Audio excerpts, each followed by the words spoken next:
Bien, el día de hoy vamos a hablar un poco de los textos expositivos, esta parte de los tipos de textos que a veces nos pueden causar un poco de confusión. Entonces, les recuerdo que las competencias deben estar en sus apuntes, que posteriormente van a subir a Classroom. Si no les da tiempo de copiar rápidamente, pueden sacar una captura o bien pueden detener el video en YouTube cuando lo requieran, ¿vale? Bueno, ¿qué es un texto expositivo? Básicamente es un texto que te va a exponer información. Esa es la situación. Prácticamente se podría decir que todos los textos son de alguna forma informativos porque te dan algún tipo de información, pero los textos expositivos pues tienen como propósito informar o darte a conocer aspectos nuevos. Bien, entonces así lo vamos a entender como los textos expositivos. Hay veces que en algunos exámenes vas a encontrar qué tipos de texto es y te van a decir, este es un texto expositivo, este es un texto, no sé, narrativo, este es un texto de otra índole y tú tienes que identificarlo, pero pues si no sabes específicamente qué tipo de texto es, muy probablemente, o no sabes, o no conoces el tipo de texto, muy probablemente no lo vas a poder identificar. Bueno, vamos con algunas características de estos textos y una de las características es que tiene tres funciones, ¿vale? De las funciones del lenguaje que vimos, ¿se acuerdan? La poética, las funciones que vimos, ¿ok? Bueno, de estas tres funciones, no sé si alguien quiera levantar la mano y decir alguna de las funciones que vimos, si es que se acuerdan, que lo más probable es que no. Y no sé si alguien quiera participar en este aspecto. Caro, ¿quieres participar? ¿O alguien? Creo que no, ¿vale? Bueno, entonces vamos a recordar algunos aspectos de las funciones. La primera función es la referencial y la función referencial es la que valga la redundancia o tiene que ver con su nombre de referencia. Por ejemplo, un índice, ¿ok?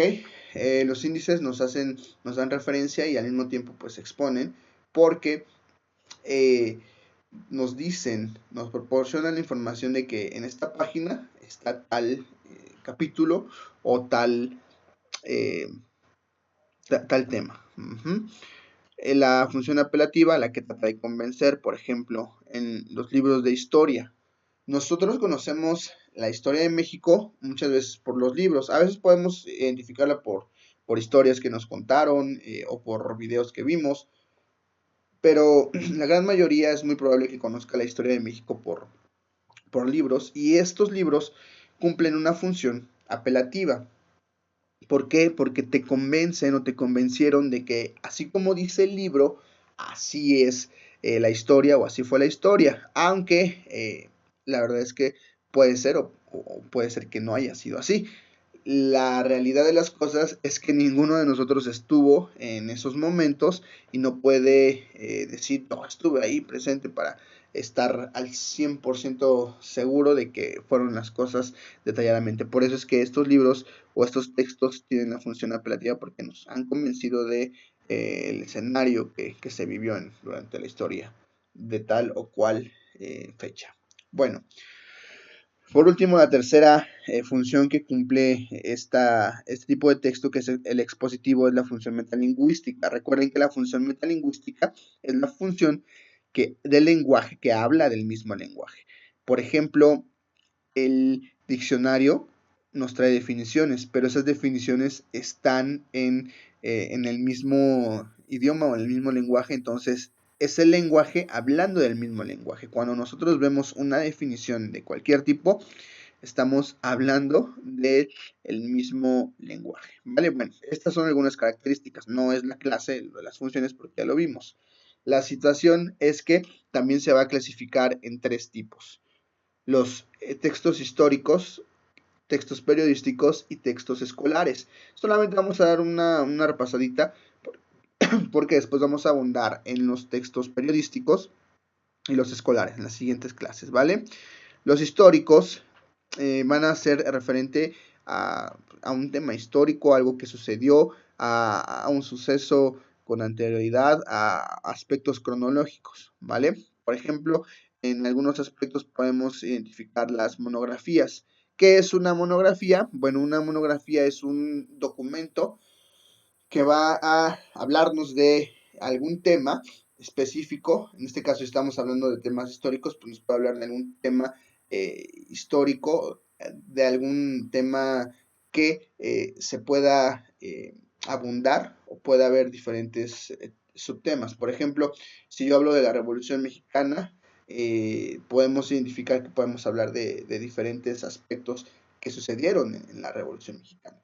Ahora, a veces nos cuesta trabajo entender que es una monografía, por eso les puse esta imagen que es muy referente a una lámina que a lo mejor nosotros pudimos haber comprado en la primaria, nos pedían, y aquí podemos tener diferentes aspectos o podemos entender diferentes aspectos del mismo punto. Entonces, esto es una monografía, el mismo punto, pero se habla de diferentes aspectos.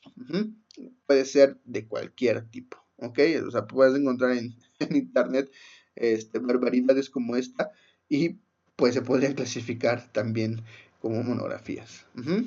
Entonces, eh, vamos con la biografía. En algún momento vamos a ver aspectos de prefijos, sufijos e infijos, bueno, la nomenclatura de las palabras. Entonces, en este caso, monografía tiene que ver con mono, que es uno, y grafía, pues tiene que ver con el aspecto de grafos. No lo vamos a ver ahorita, pero bueno, posteriormente vamos a hablar. Les menciono esto porque a veces nos podemos confundir en el sentido de biografía y bibliografía, y entonces en este caso lo que les quiero comentar es que biografía tiene que ver con el prefijo bio y biblio, pues con como su nombre lo dice, o si lo podemos entender en esta nomenclatura de palabras, bibliografía va a hablar de libros y bio va a hablar de una vida. Entonces, el aspecto es que biografía es cuando hablas de la vida de una persona y bibliografía es cuando hablas, vamos a decirlo así, de la vida del libro o de las características de un libro o de un texto. Entonces, en la biografía vamos a describir datos importantes de algunos personajes que pues son relevantes. Y bueno, por último, nada más vamos a tener la noticia y la crónica. Esta clase está muy sencilla o muy corta porque quisiera que habláramos, o bueno, en la siguiente clase vamos a tener algunos aspectos importantes para poder descifrar como actividades, ¿vale?